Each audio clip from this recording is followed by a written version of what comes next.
वीरता की मिसाल। एक भारतीय सैनिक की प्रेरणादायक कहानी।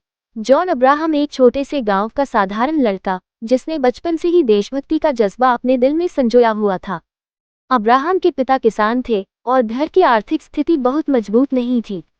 लेकिन अब्राहम के दिल में हमेशा एक ही सपना था, भारतीय सेना में भर्ती होकर देश की सेवा करना। जॉन अब्राहम का सफर संघर्षों से भरा रहा। अब्राहम ने 12वीं कक्षा पूरी करने के बाद सेना में भर्ती की तैयारी शुरू की। गांव में कोई खास सुविधाएं नहीं थी, न तो अच्छे शिक्षक और न ही सही संसाधन। लेकिन अब्राहम ने हार नहीं मानी।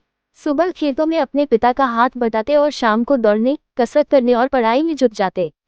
पहले प्रयास में अब्राहम शारीरिक परीक्षा पास नहीं कर सके। यह उनके लिए बहुत बड़ा झटका था, लेकिन उन्होंने इसे अपनी कमजोरी नहीं बनने दिया। उन्होंने अपनी कमियों को पहचाना, ज्यादा मेहनत की और अगली बार पूरी तैयारी के साथ परीक्षा दी। इस बार जॉन अब्राहम ने न केवल शारीरिक परीक्षा पास की, बल्कि लिखित परीक्षा में भी उत्कृष्ट प्रदर्शन किया। सेना में भर्ती होने के बाद जॉन अब्राहम को कश्मीर की सीमावर्ती इलाके में तैनात किया गया। वहां का जीवन कठिन और खतरों से भरा था। एक बार उनके बटालियन को आतंकवादियों की घुसपैठ की सूचना मिली। अब्राहम और उनकी टीम को तुरंत कार्रवाई करनी पड़ी।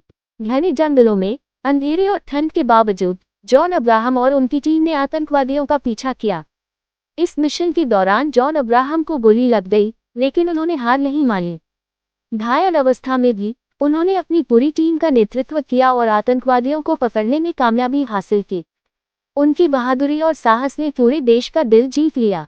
उनका ये साहस प्रेरणा का स्रोत बन गया। अब्राहम को उनकी वीरता के लिए शौर्य चक्र से सम्मानित किया गया। गांव लौटने पर उन्होंने बच्चों को सेना में जाने के लिए प्रेरित करना शुरू किया। आज उनके गांव के कई बच्चे सेना में भर्ती होकर देश की सेवा कर रहे हैं। सैनिकों की यह कहानी यह सिखाती है कि यदि आपके पास दृढ़ संकल्प, अनुशासन और मेहनत करने का जज्बा हो, तो कोई भी सपना असंभव नहीं है।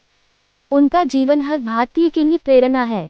तूफानों से लड़कर जो मंजिल पाता है, वही सच्चा सैनिक कहलाता है। आज की कहानी सैनिकों के संग के साहस को समर्पित है। मैं निशा, आप सबको फोकस ऑन स्टडी की ओर से 15 जनवरी भारतीय सैनिक दिवस की हार्दिक शुभकामनाएं देती हूँ। आपका दिन मंगलमय हो।